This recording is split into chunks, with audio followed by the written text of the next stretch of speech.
مجيد.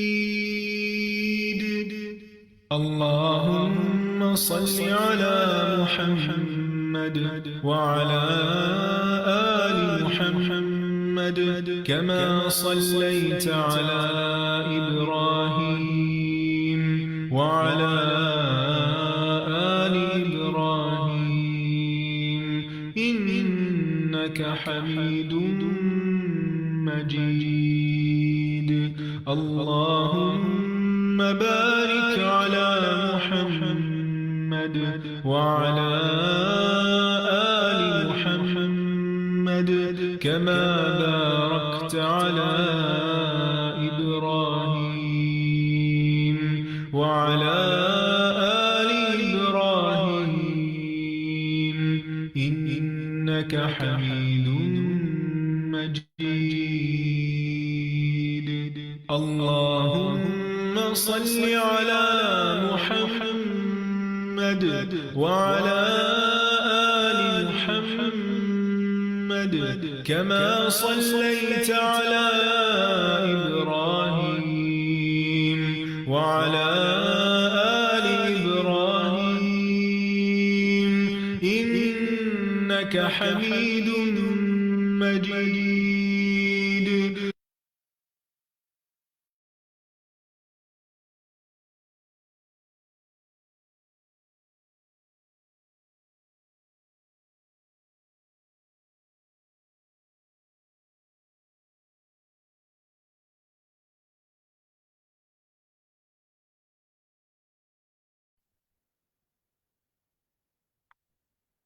السلام علیکم ورحمۃ اللہ وبرکاتہ. الحمدللہ رب العالمین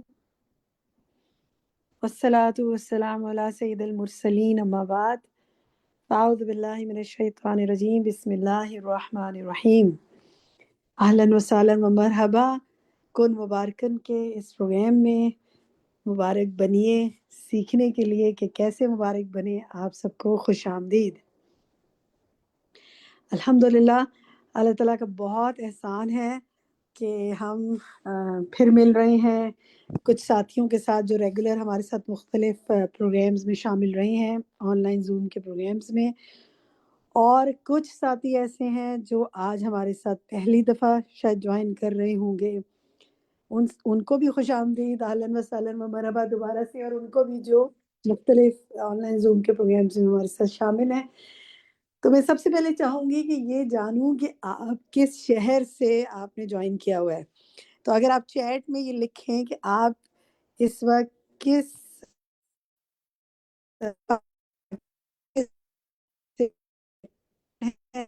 اور بھائی کس میں کس سے کنیکٹڈ ہیں، تاکہ ہم جان سکیں کہ ہم کہاں کہاں سے ایک دوسرے کے ساتھ اللہ کی خاطر الحمدللہ آج وقت نکال کر ایک جڑے ہوئے ہیں. تو میں دیکھ رہی ہوں چیٹ میں ماشاءاللہ لاہور، اسلام آباد، گجرانوالہ، کراچی، ملتان، راولپنڈی، شارجہ، سیالکوٹ، ڈسکا، الحمدللہ بنگلور انڈیا سے بھی، اور آسٹریلیا سڈنی سے، راولپنڈی سے، الحمدللہ آج ہمارے ساتھ ہیں آپ. اور ملتان سے کئی ساتھی ہیں. آج ملتان، میں اس وقت ملتان میں ہوں، اور ملتان کے ساتھیوں کے ساتھ آج ایک ہمارا سیشن تھا اسٹاف کے ساتھ بھی، اسٹوڈنٹس کے ساتھ بھی. ان کو بھی میں نے دعوت دی تھی کہ وہ ہمارے اس پروگرام کو جوائن کریں. تو ماشاءاللہ کئی ساتھی ملتان سے بھی ہمارے ساتھ ہیں، فیصل آباد سے ہیں، دمام سے ہیں ماشاءاللہ. چلیں جی، کیا بات ہے، ماشاءاللہ ماشاءاللہ. آپ اور گجر خان سے، اور لندن سے بھی، اور اس کے علاوہ میں شہر دیکھتی جا رہی ہوں ذرا، گلاسکو سے. کیا بات ہے، اللہ کی خاطر آپ لوگوں نے وقت نکالا ہوا ہے. اچھا چلیں ذرا اپنا ٹائم بھی لکھیں نا. جیسے پاکستان میں تو جو یہ ٹائم ہے اس وقت 3:33 ہیں، لیکن جو لوگ دوسرے ملکوں میں ہیں ان کا اس وقت کیا ٹائم ہے. تو اگر آپ میں سے کوئی کچھ شیئر کرنا چاہے کہ آپ آج کیا سوچ کر ہمارے ساتھ آپ نے جوائن کیا ہے، آپ کیا سمجھتے ہیں کہ آپ کیا اس سیشن سے حاصل کرنے کی امید رکھتے ہیں، کوئی آپ ریفلیکشن دینا چاہیں، کوئی بات بھی کہنا چاہیں، تو آپ اپنے ہینڈ ریز کر سکتے ہیں. انشاءاللہ ہم آپ سے کچھ سننا چاہیں گے آپ کی بات، اور پھر انشاءاللہ ہم آگے چلیں گے. عنبر ملک فرمائیے. جی السلام علیکم. میں اس میں مجھے یہ میں نے ایک تو بہت ساری فرینڈس کے ساتھ اور کزن سسٹرز کے ساتھ شیئر کیا یہ لنک، اور اس کے علاوہ میں اس میں رمضان کے بارے میں اپنے آپ کو آرگنائز کرنا اور اس کے بارے میں اور زیادہ نالج علم حاصل کرنے کے لیے، اور بھی اس سے زیادہ بھی اس میں بہت کچھ ہوگا استاذہ فرحت نسیم ہاشمی کے لیکچر میں، اور آپ لوگوں سے بہت کچھ سیکھیں گے انشاءاللہ. تو اور میں اجمان میں رہتی ہوں، یو اے ای میں. ٹھیک ہے، الحمدللہ، جزاک اللہ خیر. اگر بہت ہماری سارے بڑی لوگوں سے ریگولر شیئر ساتھی کیا. ہمارے ساتھ ماشاء اللہ ہمارے اس کورسز میں ہمارے ساتھ شامل ہیں، اور آپ نے جن جن سے بھی شیئر کیا، اپنا حصہ ڈالا، اللہ تعالیٰ اپنے راستے میں آپ کی کوششوں کو قبول کرے اور آپ کو انصار اللہ میں سے لکھ لے. ہم تو امید کرتے ہیں کہ اللہ تعالیٰ ہماری ان کوششوں کو قبول فرما لے.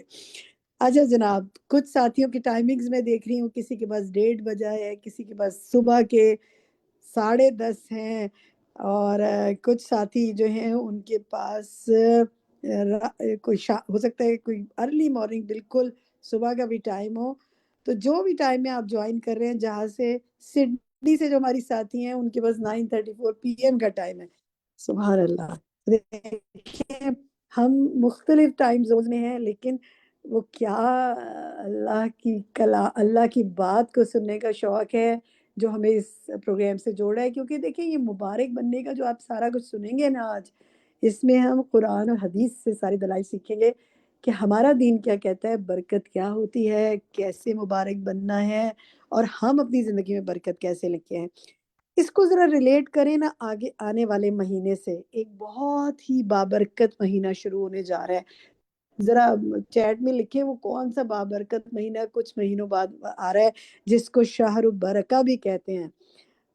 رمضان کا مہینہ جو شہر البرکہ ہے، شہر التقوی ہے، شہر الرحمہ ہے، اس کے بہت سے نام ہیں نا. تو ہم رمضان سے پہلے یہ رمضان کی تیاری کرنے کے لیے اکٹھے ہوئے ہیں کہ جانیں کہ وہ کیا چیزیں ہیں جو ہم اپنی زندگی میں لے کر آئیں تو ہم برکتیں خود بھی پائیں اور دوسروں کو بھی پھیلائیں انشاءاللہ. ٹھیک ہے، میں صبا لطیف آپ سے پوچھوں گی کہ آپ بتائیے کیا کہنا چاہتی ہیں آپ. السلام علیکم to everyone. I am from Gujranwala Pakistan. میرا ایکچولی اس پروگرام کو جوائن کرنے کا کے پیچھے ریزن یہ تھا کہ بیسک جو وجہ بنی، میں ایکچولی قرآن پاک کو بائی ٹرانسلیشن سیکھنا چاہ رہی تھی، اور اس کے لیے میں نے ایک ممبر سے جو ہے نا یہ چیزیں ڈسکس کریں، اور انہوں نے مجھے اس گروپ میں ایڈ کیا، اور جو ہے نا اس طرح میرا ایک لنک کریٹ ہوا الہدا فاؤنڈیشن کے ساتھ نا. کل ہی یہ سب کچھ ہوا. زبردست. اور وعلیکم اس السلام. آپ کو انشاءاللہ ضرور اس پروگرام کے اینڈ میں، ہم آج کے سیشن کے اینڈ میں بتائیں گے کہ قرآن کو مزید یعنی تدبر کرنے اور سیکھنے کے لیے انشاءاللہ ہم آگے کیا کیا پروگرامز آفر کریں گے، اور ابھی فوراً فرسٹ سے کیا کرنے جا رہے ہیں ترجمے کے ساتھ سیکھنے کے لیے انشاءاللہ. ٹھیک ہے، جزاک اللہ خیر، بہت شکریہ. تھوڑا سا اور چند وقت منٹ ہے تو میں اپنے ساتھیوں سے کچھ لے لوں. اس کے بعد ہم آج کا سیشن جب سن لیں گے نا تو پھر ہماری ریفلیکشن ٹائم ہے، اس پہ آپ کو پھر موقع دیں گے. تانیہ آپ کہیے. السلام علیکم ورحمۃ اللہ وبرکاتہ. جی باجی، اس کو جوائن کرنے کا مقصد یہ تھا کہ چونکہ ہم اتنے مصروف ہوتے ہیں نا، تو کہیں نہ کہیں کمی کوتاہی رہ جاتی ہے ہمارے اعمال میں دوسروں کے ساتھ ریلیشن شپ بنانے میں. تو میرا مقصد یہ تھا کہ میں اپنی ذات کو کیسے دوسروں کے لیے فائدہ مند بنا سکتی ہوں، کیونکہ موضوع جو ہے وہ کیا ہے، کن مبارکن. اور استاذہ پہلے بھی اس کو پڑھا چکی ہے، لیکن ہمیں ریمائنڈرز کی ضرورت ہوتی ہے بار بار.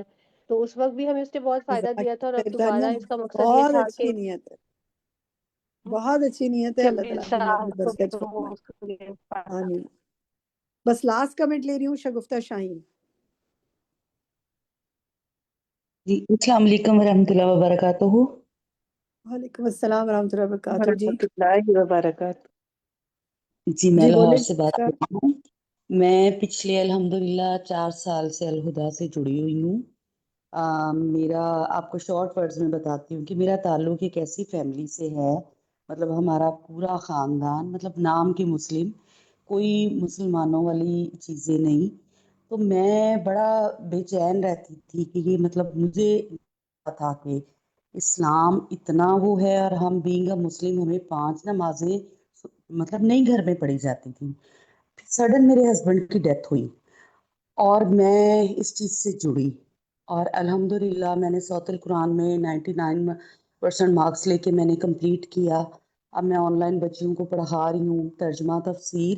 لیکن میرے لیے جو بہت زیادہ مشکل آ رہی ہے وہ یہ کہ ابھی بھی میں مطلب ظاہر ہے میں جس خاندان سے جڑی ہوئی ہوں وہاں پہ وہی جاہلانہ رسمیں، میں چاہ کے بھی اس چیز سے ہٹ نہیں پا رہی ہوں۔ میں اس چیز کو لے کے بہت زیادہ گپتا پریشان۔ انشاءاللہ آپ ہمارے ساتھ جڑی رہیں، ابھی تو اس آغاز ہے نا، پھر آہستہ آہستہ آہستہ انشاءاللہ آپ سیکھتی بھی جائیں گی۔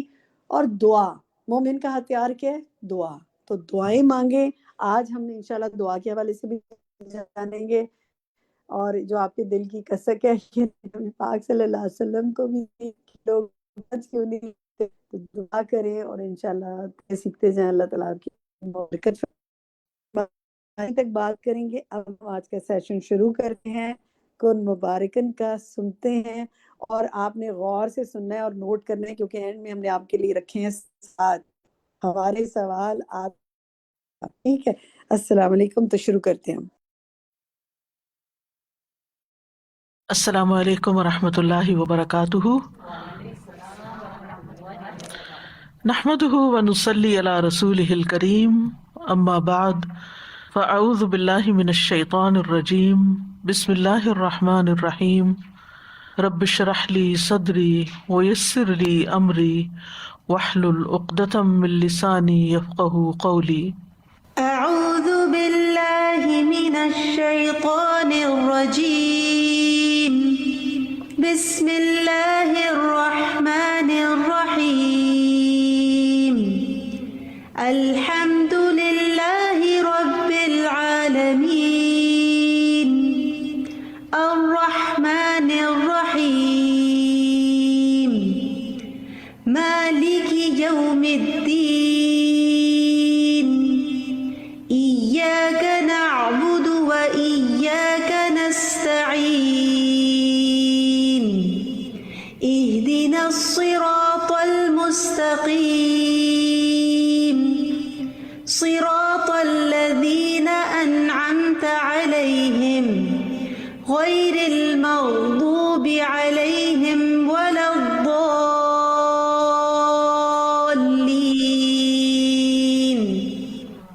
الحمدللہ، آج کی ہماری گفتگو کا موضوع ہے کن مبارکن، مبارک بنیے۔ اللہ سبحانہ وتعالی ہماری اس مجلس میں بھی برکت ڈالے، ہم سب کو برکتیں عطا کرے، اور ہم دوسروں کے لیے خیر و بھلائی کا موجب بنے۔ حقیقت یہ ہے کہ ہم میں سے ہر شخص یہ شوق رکھتا ہے، یہ امید رکھتا ہے، یہ تمنا رکھتا ہے کہ ہم مبارک بنیں، ہم میں برکتیں ہوں، ہمارے گھر والوں میں برکتیں ہوں، ہماری رزق روزی میں برکت ہو، ہماری اولاد میں برکت ہو، ہمارے کام میں برکت ہو۔ لیکن یہ کس طرح ممکن ہے؟ یہ کیسے ہو سکتا ہے؟ اس کے لیے کیا کیا جائے کہ ہم جہاں کہیں بھی ہوں بابرکت ہوں؟ جیسا کہ اللہ سبحانہ وتعالیٰ نے سورۃ مریم میں مسیح علیہ السلام کے بارے میں کہا، قال إني عبد الله آتاني الكتاب وجعلني نبيا وجعلني مباركا أينما كنت وأوصاني بالصلاة والزكاة ما دمت حيا۔ اس نے کہا بے شک میں اللہ کا بندہ ہوں، اس نے مجھے کتاب دی اور مجھے نبی بنایا اور مجھے بابرکت بنایا جہاں بھی میں ہوں، جہاں بھی ہوں، گھر میں ہوں، گھر کے باہر ہوں، بابرکت ہوں، اور مجھے نماز اور زکوٰۃ کی وصیت کی جب تک میں زندہ رہوں۔ تو اللہ تعالیٰ ہمیں بھی جہاں بھی ہم ہوں ہمیں بابرکت بنا دے۔ ہمیں کوشش کرنی چاہیے کہ ہماری ذات، ہماری اپنی ذات کے لیے بابرکت ہو، ہم خود اپنے لیے بابرکت ہوں، برکتیں سمیٹنے والے ہوں، اپنے اہل و عیال کے لیے بابرکت بن جائیں، اپنے بہن بھائیوں کے لیے بابرکت بن جائیں، اپنے پڑوسیوں کے لیے اور اپنے دوستوں کے لیے برکت والے بن جائیں، اپنی اولاد کے لیے، اپنے گھر والوں کے لیے بابرکت بن جائیں، تمام مسلمانوں کے لیے بابرکت بن جائیں، اور ہم جہاں بھی جائیں بابرکت ہی ہوں۔ جس جگہ ٹھہریں، جس جگہ رہائش اختیار کریں، ہم سب لوگوں کے لیے خیر اور بھلائی کا باعث ہوں، اور اس کے لیے ہم اپنے آپ سے سوال کریں کہ ہم جہاں بھی گئے لوگوں نے ہم سے کیا فائدہ اٹھایا، ہم نے دوسروں کو کتنا فائدہ پہنچایا، کیا ہم نے کسی ضرورت مند کی ضرورت کو پورا کیا، کیا ہم نے کسی دکھی کا دکھ بانٹا، کیا ہم نے کسی کو صلہ رحمی پر ابھارا، کیا ہم نے کسی نوجوان کو والدین کی فرمانبرداری اور اطاعت پر قائل کیا، ہماری ذات سے کسی کو کیا فائدہ پہنچا۔ اگر تو فائدہ پہنچا تو سمجھے آپ مبارک ہیں، آپ کے ذریعے دوسروں تک خیر پہنچی، اور اگر آپ کے ذریعے وہاں شر پھیلا، فتنہ پھیلا، لوگوں کو تکلیف پہنچی، لوگوں کی زندگیوں میں مشکلات آئیں، مصیبتیں آئیں، تو گویا آپ مبارک نہیں، آپ نحوست کا باعث ہیں۔ ہر شخص جب وہ کسی سے ملتا ہے یا کسی مجلس میں جاتا ہے تو وہاں سے یا خیر سمیٹ کے آتا ہے یا پھر اپنی ہی وجہ سے اپنے لیے نحوست کا باعث بنتا ہے۔ ابو موسیٰ اشعری سے روایت ہے، انہوں نے کہا کہ رسول اللہ صلی اللہ علیہ وسلم نے فرمایا، نیک ساتھی اور برے ساتھی کی مثال کستوری والے اور لوہار کی بھٹی کی سی ہے۔ کستوری والے یعنی خوشبو والے کی طرف سے تجھے کوئی چیز معدوم نہ ہوگی، نہیں کمی نہ ہوگی، یا تو اس سے کستوری خریدے گا یا اس کی خوشبو ہی پالے گا۔ اس کے برعکس لوہار کی بھٹی تیرا بدن یا تیرا کپڑا جلا دے گی، یا اس سے تو بدبودار ہو کر آئے گا، یعنی اس کا دھواں تجھے پہنچے گا۔ تو جہاں تک خوشبو لینے والے کا تعلق ہے یا جس سے خوشبو ملی آپ کو، تو وہ بابرکت ہے، مبارک ہے، اور جو بھٹی پھونکنے والا ہے تو وہ نحوست والا ہے، یعنی اس سے لوگوں کو دھواں ہی پہنچتا ہے اور اس سے لوگوں کو تکلیف ہی پہنچتی ہے۔ تو ہمیں یہ دیکھنا چاہیے کہ ہم بھٹی جھونکنے والے ہیں، فتنے کی آگ بھڑکانے والے ہیں، لوگوں کو بدمزہ کرنے والے ہیں، لوگوں کو ہرٹ کرنے والے ہیں، یا انہیں کوئی خیر پہنچانے والے ہیں۔ کیونکہ بعض اوقات ہم اپنی باتوں کے ذریعے، ہم اپنے ایکشنز کے ذریعے، ہم اپنے جیسچرز کے ذریعے، ہم اپنی باڈی لینگویج کے ذریعے دوسروں کو تکلیف دے رہے ہوتے ہیں، کبھی ٹانٹ کر کے، کبھی مذاق اڑا کے، کبھی تانا دے کے، کبھی باتیں سنا کے، کبھی کسی طرح، کبھی چلا کے، شاؤٹ کر کے ہم دوسروں کے ساتھ کیا معاملہ کرتے ہیں۔ جس محفل میں ہم ہوتے ہیں وہاں خوشبو پھیلتی ہے یا وہاں ہماری وجہ سے کوئی فتنہ پھیلتا ہے۔ تو اس لیے بہت ضروری ہے کہ ہم جانیں کہ ہم بابرکت کیسے بن سکتے ہیں۔ اس سے پہلے کہ ہم آگے بڑھیں، ہمیں برکت کا معنی اور مفہوم بھی اچھی طرح سمجھ لینا چاہیے۔ برکت کا لفظ با را کاف سے ہے۔ برک البعیر کا معنی ہے اونٹ اپنے گھٹنے رکھ کر بیٹھ گیا، یعنی گھٹنے ٹکا کے بیٹھ گیا۔ اور عربوں کے ہاں جس گھر میں اونٹ ہوتا تھا یا اونٹنی ہوتی تھی وہاں خیر و بھلائی ہوتی تھی، ان کی زندگی آسان ہو جاتی تھی۔ تو برکت کا معنی ہوتا ہے کسی چیز میں خیر الہی کا ظاہر ہونا، کسی چیز کے اندر خیر ظاہر ہونا۔ اور مبارک وہ چیز ہوتی ہے جس میں خیر و برکت پائی جاتی ہے، جس کے اندر خیر ہوتی ہے۔ مبارک کیا چیز ہے؟ جس کے اندر خیر ہوتی ہے۔ اور برکت کا لفظی معنی ہوتا ہے بڑھنا اور زیادہ ہونا، بھلائی کا ثابت ہونا اور ہمیشہ قائم رہنا۔ یعنی یہ نہیں کہ ٹیمپرریلی وقتی طور پر کسی کے ساتھ مسکرا کے ملے اور اوپر سے کچھ خوش آمد کر دی اور ہم سمجھے کہ ہم بابرکت ہو گئے، نہیں، یہ اندر سے پھوٹتی ہے، اس کی جڑیں اندر ہوتی ہیں، دل کے اندر ہوتی ہیں، گہرائی میں ہوتی ہیں۔ جب آپ کے دل کے اندر دوسروں کے لیے، تمام انسانوں کے لیے خیر و بھلائی ہوتی ہے تو پھر آپ کی وہ سیکنڈ نیچر بن جاتی ہے۔ آپ جس سے بھی ملتے ہیں، جس کے ساتھ بھی معاملہ کرتے ہیں، چاہے وہ کسی شاپ میں ہو، چاہے وہ کسی اوبر میں جا رہے ہوں، ٹیکسی ڈرائیور ہو، کوئی بھی ہو، کوئی انسان جان پہچان کا یا نہیں جان پہچان کا۔ اور آپ نے دیکھا ہوگا کہ دونوں طرح کے لوگ ہوتے ہیں۔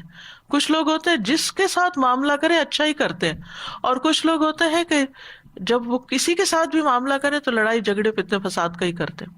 کچھ سن کے آتے ہیں، کچھ سنا کے آتے ہیں، کچھ وہاں فساد پھیلا کے آتے ہیں، پھر وہاں سے نکل جاتے ہیں، پھر کہیں اور پہنچ جاتے ہیں، پھر وہاں فساد پھیلاتے ہیں، پھر کہیں اور، یعنی جہاں جاتے ہیں فساد ساتھ لے کے جاتے ہیں۔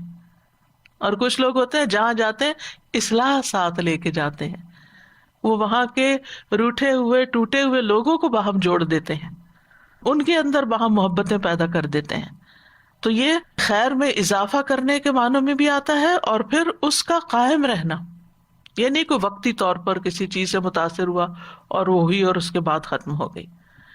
اور یہ بھی یاد رکھیے کہ برکت کا تعلق صرف مال سے نہیں ہوتا. عام طور پر ہم برکت کس معنی میں لیتے ہیں؟ مال میں، یعنی یہ چیز بہت بابرکت ہے. برکت وقت میں بھی ہوتی ہے، عمر میں ہوتی ہے، اولاد میں بھی برکت ہوتی ہے، ازواج میں بھی ہوتی ہے. بیوی یا شوہر ایک دوسرے کے لیے بابرکت ہوتے ہیں. اور پھر جسم کے اندر کیا ہوتی ہے کہ اللہ تعالیٰ جسم کو صحت مند اور عافیت کے ساتھ رکھے. اولاد کی برکت کیا ہے کہ اولاد کو اللہ تعالیٰ نیک بنائے. بیوی کی یا شوہر کی برکت کیا ہے کہ ان سے ہماری آنکھیں ٹھنڈی ہوں، ان سے ہمیں خوشی حاصل ہو، ان سے ہمیں سکون ملے.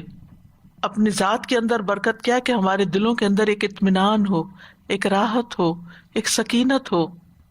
اللہ تعالیٰ کی طرف سے برکت یہ ہے کہ اللہ تعالیٰ ہماری بیزاری اور ہماری ٹینشن اور ہماری انگزائٹی کو ختم کر دے. اسی طرح جسم کو آفات اور تکلیفوں اور بیماریوں سے دور کر دے. یہ ساری کی ساری برکتیں ہی ہوتی ہیں. اور عمر کی برکت کیا ہے کہ انسان اپنی زندگی میں بہت سے نیکی کے کام کر جائے اور بہت لوگوں کو فائدہ پہنچا جائے. اور وقت کی برکت کیا ہے کہ انسان تھوڑے وقت میں بھی بہت سا خیر کا کام کر لے، بہت سی نیکی کے کام کر لے، اس کا وقت اور زندگی ضائع ہونے سے بچ جائے.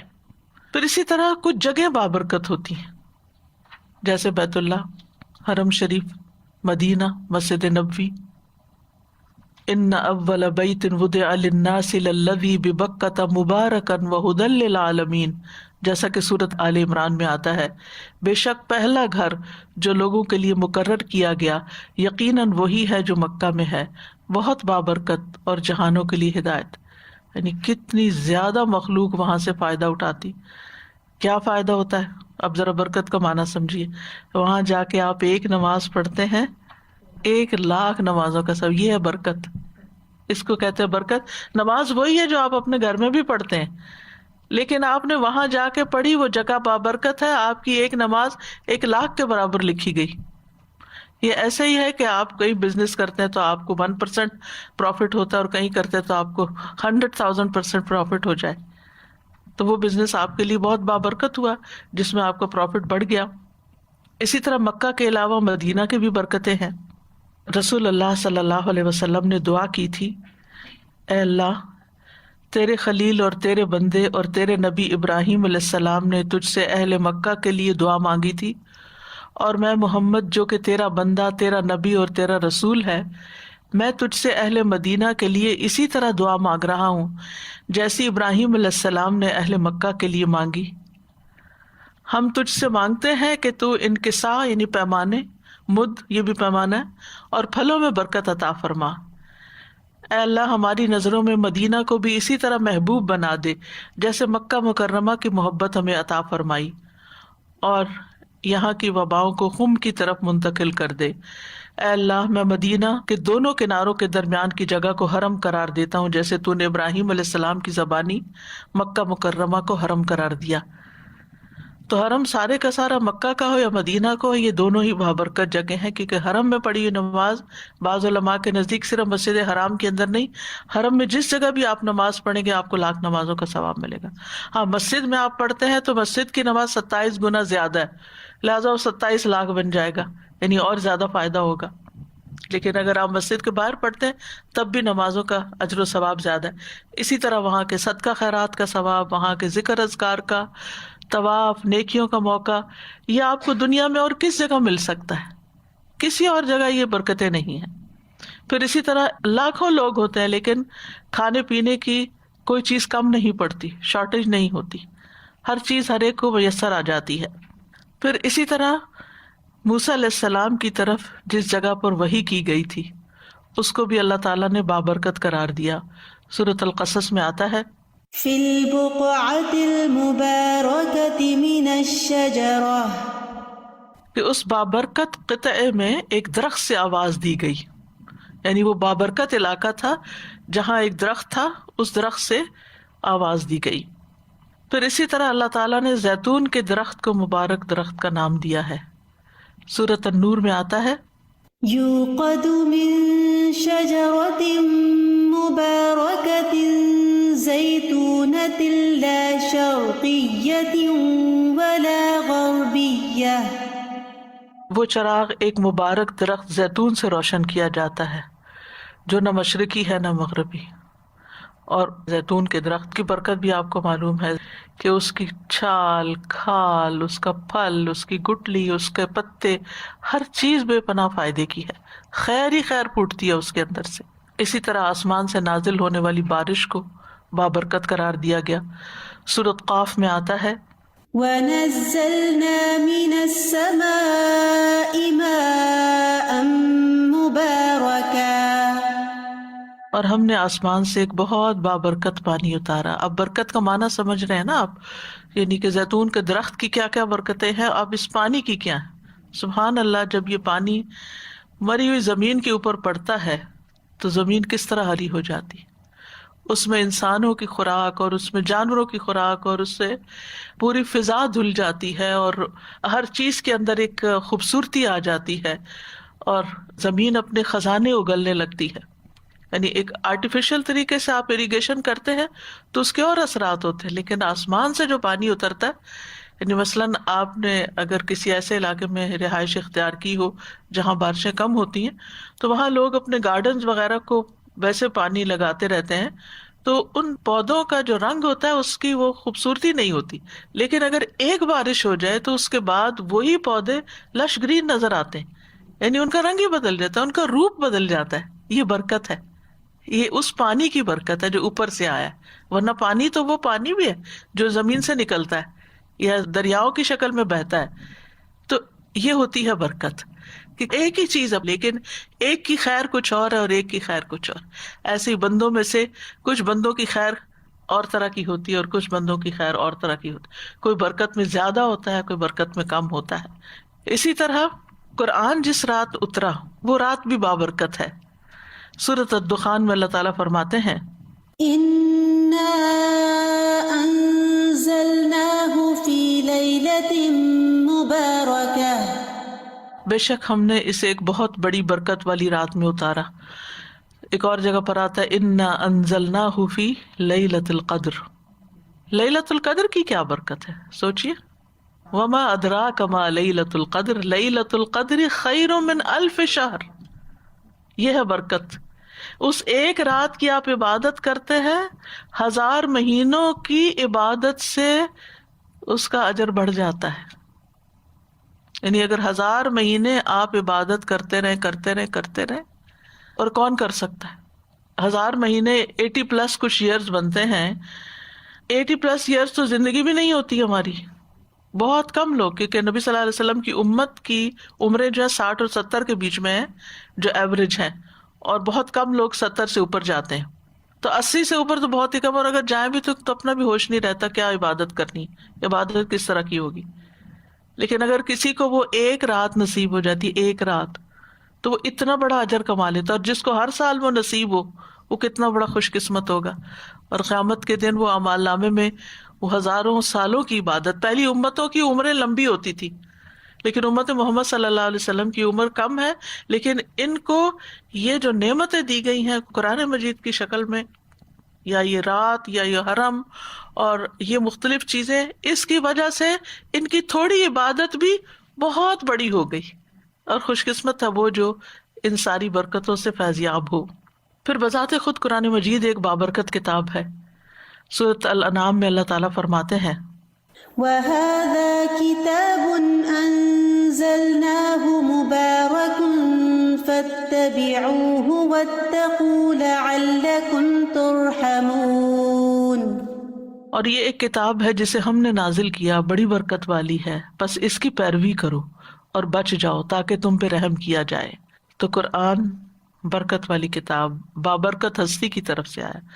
تبارک الذی بیدہ الملک، بہت بابرکت ہے وہ جس کے ہاتھ میں ساری کائنات کی بادشاہت ہے، یعنی اللہ سبحانہ تعالیٰ کی طرف سے.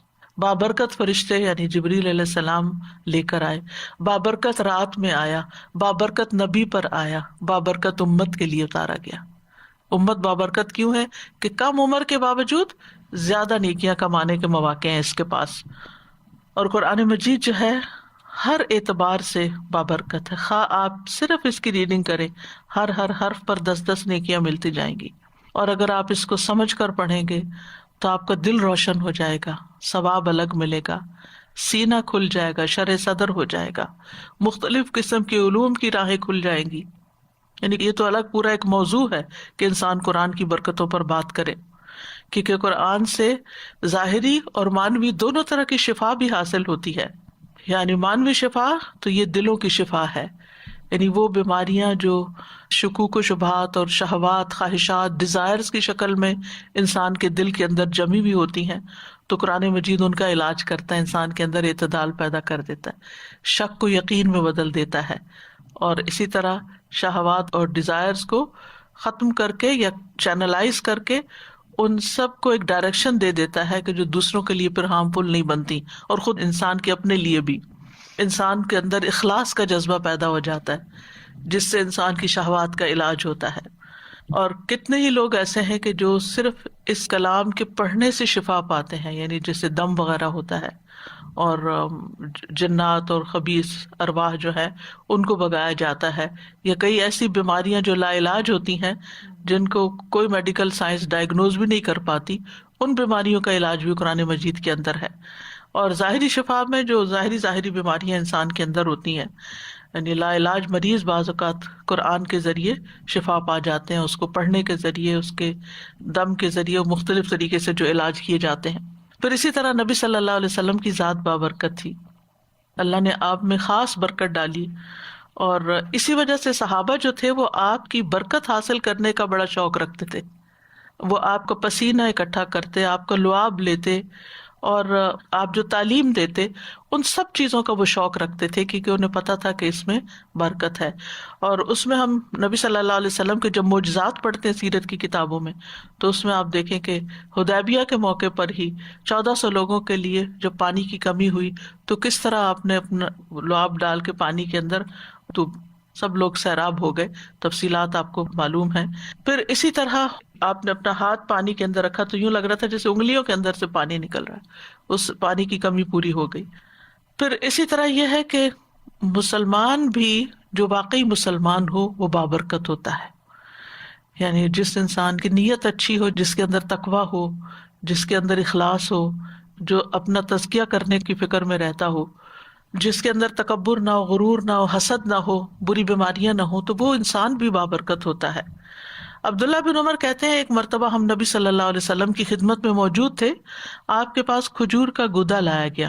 نبی صلی اللہ علیہ وسلم نے فرمایا درختوں میں سے ایک درخت ایسا ہے جس کی برکت مسلمانوں کی برکت جیسی ہے. میں نے خیال کیا کہ آپ کا اشارہ کھجور کے درخت کی طرف ہے. میں نے سوچا کہہ دوں اے اللہ کے رسول یہ کھجور کا درخت ہے صلی اللہ علیہ وسلم. لیکن جب میں نے ادھر اور دیکھا تو میں نے دیکھا کہ مجلس میں میرے علاوہ 9 لوگ اور بیٹھے ہیں، اور وہ سب بڑے ہیں مجھ سے، میں چھوٹا تھا، تو اس لیے میں خاموش رہا، یعنی ادب میں. تو آپ نے فرمایا وہ درخت کھجور کا ہے. سورۃ قاف میں اس کھجور کے درخت کے بارے میں آتا ہے وَالنَّخْلَ بَاسِقَاتٍ لَهَا طَلْعٌ نَضِيدٌ، اور کھجور کے درخت لمبے لمبے جن کے تہ بتہ خوشے ہیں، یعنی دیکھنے میں بھی بہت ایلیگنٹ ہے، بہت خوبصورت ہے. اور جب پھل آتا ہے، آج کل آپ دیکھیں وہ کچی کھجور کے جو آتے ہیں شاخیں، کتنے خوبصورت وہ اس کے اوپر لگے ہوئے ہوتے ہیں جیسے کوئی موتی پروئے ہوئے ہوں. اور قرآن مجید میں بھی سورۃ ابراہیم میں اس درخت کے بارے میں آتا ہے مثل کلمۃ طیبۃ کشجرۃ طیبۃ اصلها ثابت وفرعها فی السماء تؤتی اکلها کل حین باذن ربها ویضرب اللہ الامثال للناس لعلہم یتذکرون. پاکیزہ کلمے کی مثال، یعنی جب ایک مومن پڑھتا ہے تو اس کی مثال ایک پاکیزہ درخت کی طرح ہے جس کی جڑ مضبوط ہے، جس کی چوٹی آسمان میں ہے. وہ اپنا پھل اپنے رب کے حکم سے ہر وقت دیتا ہے، اور اللہ لوگوں کے لیے مثالیں بیان کرتا ہے تاکہ وہ نصیحت حاصل کریں. یہ مثال اللہ نے کیوں بیان کی کہ جس طرح کھجور کا درخت بابرکت درخت ہے، مومن ایسے ہی ہے. کھجور کے درخت کا کوئی حصہ ضائع نہیں جاتا. کھجور کا درخت باقی درختوں کے مقابلے میں ہلکا ہوتا ہے، اس کا تنا زمین پہ بھاری نہیں ہوتا، یعنی کسی پہ بوجھ نہیں ہوتا. اسی طرح اس کی شاخیں جو ہے وہ بھی کام آتی ہیں. پھر اسی طرح اس کے پھل جو ہیں، اس کی جڑیں جو ہیں، ہر جز میں، حتیٰ کہ گٹلیاں، سب چیزوں کے اندر افادیت ہے. یعنی کھجور کے پھوٹنے سے لے کر خشک چھواروں تک ہر شیپ میں، ہر سٹیج پر اس سے فائدہ اٹھایا جا سکتا ہے. یعنی باقی پھل ہے نا، تو آپ ان سے کب فائدہ اٹھا سکتے ہیں؟ جب وہ رائپ ہو جائیں. اگر وہ کچے کھائیں گے تو آپ کے پیٹ میں درد ہو جائے. کھجور کچی بھی کھائیں تو فائدہ مند ہے.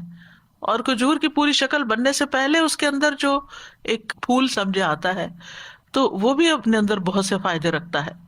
پھر اسی طرح گٹلیاں جیسے اونٹوں کو چارے کے طور پہ کھلائی جاتی ہیں، اور اجوا کی گٹلیاں جو ہیں اس میں تو علاج بتایا جاتا ہے دل کی تکلیفوں کا، جیسے نبی صلی اللہ علیہ وسلم نے خود ریکمینڈ کیا. تو پھر اسی طرح یہ ہے کہ کھجور جو ہے وہ ہمیشہ احسان کا معاملہ کرتی ہے. ایور گرین درخت ہے، اس کے پتے سال میں سوکھتے نہیں، گرتے نہیں ہیں. اور پھر یہ کہ وہ صرف دیتا ہی دیتا ہے، لیتا کچھ نہیں. بہت کم پانی لیتا ہے کھجور کا درخت. یعنی ایسے علاقوں میں بھی اگ جاتا ہے جو انتہائی گرم ہوتے ہیں اور اس میں بارش نہ ہونے کے برابر ہوتی ہے. اور پھر یہ کہ اتنا میٹھا پھل دیتا ہے، اور پھر وہ پھل عرصے تک خراب بھی نہیں ہوتا، یعنی جب اس کو سکھا لیا جاتا ہے. تو اسی طرح جو ایک مومن ہوتا ہے، یعنی پرفیکٹ ایگزامپل ہے کھجور کے درخت کے ساتھ مبارک انسان کی. جو مبارک انسان ہوتا ہے، یعنی کن مبارکن کی جو بات ہو رہی ہے، جو مبارک انسان ہوتا ہے اس کی برکت ہر طرح کے حالات میں اور ہمیشہ رہتی ہے کہ وہ ہر طرح سے لوگوں کے لیے فائدہ مند ہوتا ہے. وہ اپنی زندگی کے ہر فیز میں، یعنی جوان ہے تب بھی، اور بڑھاپے میں ہے تب بھی، اور حتیٰ کہ مر جاتا ہے تب بھی اس کا فیض جاری رہتا ہے. یہ ہوتا ہے مبارک ہونا، کہ مرنے کے بعد بھی وہ اپنے اچھے آثار چھوڑ جاتا ہے. جسے سورۃ یاسین میں آتا ہے نا، انا نحن نحیی الموتى ونکتب ما قدموا وآثارهم. تو وہ ما قدموا جو انہوں نے آگے بھیجا وہ بھی، اور جو ان کے پیچھے رہتا مرنے کے بعد، چاہے وہ اچھی یادیں ہیں، چاہے وہ اچھی کتابیں ہیں جو لکھ گئے، یا وہ اچھا علم ہے جو پھیلا گئے، یا لوگوں کو خیر پہنچا گئے، کوئی کنواں کھدوا گئے، کوئی مسجد بنوا گئے، کوئی اسکول بنوا گئے، کوئی سڑکیں بنوا گئے، کوئی خیر کے کام کر گئے. ان سے لوگ جو ہیں وہ فائدہ اٹھاتے جا رہے ہیں، انسان بھی، جانور بھی، حیوان بھی، پرند چرند. انہوں نے مال جمع کر کے گن کے اور سینت کے نہیں رکھا، بلکہ اس کو اپنی زندگی میں بھی خیر کے کاموں میں لگاتے رہے، اور مرنے کے بعد کے لیے بھی اپنے خیر کے کام ایسے چھوڑ گئے کہ ان کی ذات سے لوگوں کو فائدہ پہنچتا رہتا. اور پھر یہ کہ کھجور کا درخت صرف فائدہ دیتا ہے، اس میں کوئی چیز نقصان کی نہیں. تو اسی طرح مومن جو ہے وہ صرف فائدہ دیتا ہے، اس میں کوئی چیز خراب نہیں ہوتی، یعنی کہ نقصان دینے والی نہیں ہوتی. وہ دھوکہ نہیں دیتا، وہ آپ سے جھوٹ نہیں بولتا، وہ خیانت نہیں کرتا، وہ گالی گلوچ نہیں کرتا، وہ شاؤٹنگ نہیں کرتا، وہ ہارش لینگویج استعمال نہیں کرتا. وہ صرف احسان کا معاملہ کرتا ہے، خرابی کا معاملہ نہیں کرتا. لین دین میں کھرا ہوتا ہے، لپٹ کر لوگوں کے پیچھے پڑ کے سوال نہیں کرتا، عمدہ طریقہ اختیار کرتا ہے. اسی طرح تکلف نہیں کرتا، یعنی کہ وہ اپنے اوپر کوئی خول نہیں چڑھاتا. جو اندر سے ہوتا ہے وہی باہر سے ہوتا ہے، ڈبل سٹینڈرڈ نہیں ہوتے اس کے. لوگوں کی برائیوں سے، برے رویوں سے درگزر کر جاتا ہے، اگنور کر جاتا ہے. آپ دیکھیں بہت سی لڑائی جھگڑے فساد جو ہے نا وہ وہیں ختم ہو جائے اگر آپ اس کو اگنور کریں. مثلا کسی نے آپ کو سخت بات کہہ دی تو اگر آپ جواب نہ دیں تو بات آگے نہیں بڑھے گی، لیکن اگر آپ نے جواب دیا تو پھر تو شروع ہو جائے گا سلسلہ، پتہ نہیں وہ کہاں جا کے ختم ہوگا. پھر اسی طرح یہ ہے کہ جو بابرکت مومن ہوتا ہے وہ اخلاص کے ساتھ کسی کے ساتھ نیکی کرتا ہے، شکریہ کا طالب نہیں ہوتا. وہ اس انتظار میں نہیں ہوتا کہ میں نے اس کے ساتھ بھلائی کی، ابھی میرا شکریہ کب بولیں گے. وہ تعریف کا منتظر نہیں ہوتا کہ لوگ میری تعریف کریں تو میں چلوں. دھکا سٹارٹ نہیں ہوتا کہ کوئی مجھے پمپ کرے تو پھر میں آگے بڑھوں، اور اگر کسی نے میری تعریف نہیں کی تو اس کے بعد اب میں کوئی خیر کا کام کرنے والا نہیں. پھر اسی طرح یہ ہے کہ کھجور کا درخت ہوتا ہے نا، اسٹریٹ سیدھا ہوتا ہے، مستقیم. تو جو بابرکت مومن ہوتا ہے وہ بھی اسی طرح ہوتا ہے، اسٹریٹ فارورڈ بھی ہوتا ہے، اور پھر استقامت بھی ہوتی ہے اس کے اندر قوت اور مضبوطی ہوتی ہے. ہوائیں اور جھکڑ طوفان اس کو گرا نہیں پاتے، آندھیاں اس کو نقصان نہیں دیتی. کئی درخت ہوتے ہیں ویسے بہت بڑے ہوتے ہیں، خوبصورت ہوتے ہیں، لیکن آندھیاں برداشت نہیں کر سکتے، گر جاتے ہیں. پھر اسی طرح ایک مومن جو ہوتا ہے وہ اپنے دین میں طاقتور ہوتا ہے، مضبوط ہوتا ہے، جمع ہوا ہوتا ہے. آزمائشیں آتی ہیں، مشکلات آتی ہیں، لیکن وہ اپنا دین نہیں چھوڑتا، وہ اپنے دین میں پختہ رہتا ہے، تکالیف میں صبر کرتا ہے، اچھے حالات میں شکر ادا کرتا ہے. خود ہدایت یافتہ ہوتا ہے، دوسروں کو ہدایت کی طرف بلاتا ہے. پھر اسی طرح یہ ہے کہ کھجور کے درخت کو اگر کاٹ بھی دیا جائے تو بھی اس کے کئی استعمال ہوتے ہیں. اسی طرح مومن جب فوت بھی ہو جاتا ہے، دنیا سے چلا بھی جاتا ہے، اور اگر دنیا میں بھی اس کو لوگ اپنے سے کاٹ کے الگ کر دیں، اللہ تعالیٰ سب کو محفوظ رکھے، کئی لوگوں کو بے گناہ جیل میں بھیج دیا جاتا ہے یا کہیں بھی، تو وہ وہاں بھی خیر پہنچاتے ہیں. ایک شخص نے کسی مجلس میں کہا کہ اللہ عمر بن عبدالعزیز کو بخش دے اور حجاج بن یوسف پر رحم کرے. انہوں نے کہا کہ تم نے یہ کہا کہ عمر بن عبدالعزیز وہ تو اتنے خلیفہ راشد تھے اور حجاج بن یوسف تو بڑا ظالم تھا، تو تم ایک کو کس طرح کی دعا دے رہے اور ایک کو کس طرح؟ تو کہنے لگے کہ ہم فلاں جزیرے کے رہنے والے لوگ ہیں.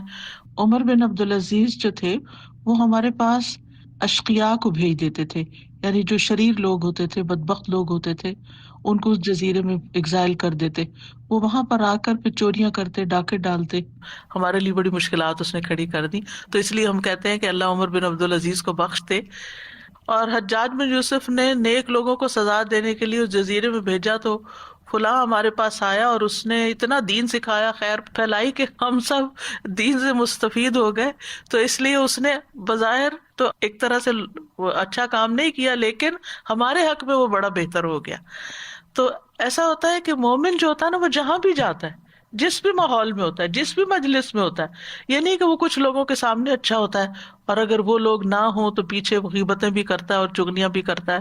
یعنی کچھ لوگوں کا یہ ہوتا ہے نا کہ اگر اچھی محفل میں تو وہاں چپ رہیں گے، ذرا شرافت سے کام لیں گے، لیکن جو ہی وہاں سے نکلے تو سارا خول ادھر ہی اتار کے پھینک دیا اور پھر وہ شروع ہو جاتے ہیں کسی کی برائی کرنے، کسی کے اوپر نقص نکالنے، کسی کا مذاق اڑانے. شر ان کا جو اندر ہوتا ہے نا وہ باہر نکل آتا ہے. تو یہ نہیں ہونا چاہیے. تو اس میں یہ ہے کہ جو مومن ہوتا ہے نا، وہ جہاں بھی جاتا ہے، مبارک شخص وہ ہوتا ہے جو جہاں جاتا ہے خیر لے کے جاتا ہے. وہ وہاں کسی نہ کسی کو کوئی نہ کوئی فائدہ پہنچا کے آتا ہے. کسی کو تسلی دے گا، کسی کا کوئی کام کر دے گا، کسی کی کوئی خدمت کر دے گا، کسی کو کوئی اچھی بات بتا دے گا. یعنی وہ فارغ بیٹھنے والا، ہاتھ پہ ہاتھ دھر کے بیٹھنے والا، صرف خدمت لینے والا نہیں ہوتا، بلکہ وہ لوگوں کو خیر کی بات بتا کر کسی اچھے کام پہ لگانے والا بھی ہوتا ہے. اس میں ضروری نہیں ہوتا کہ آپ صرف ایک معلم ہی ہو، ایک ٹیچر ہو یا ایک عالم ہو تو تبھی مبارک ہوں گے کہ آپ دوسروں کو تعلیم دے کے کریں گے. جو اسکل اللہ نے آپ کو دی ہے، مثلاً آپ اچھا کھانا پکانا جانتی ہیں، آپ بچوں کی تربیت کی ماہر ہیں، آپ لوگوں کی کاؤنسلنگ اچھی کر سکتی، یعنی اپنے آپ کو پہچانیے کہ کون سا ہنر ہے میرے پاس اور میں کسی بھی مجلس سن کے اس کا کوئی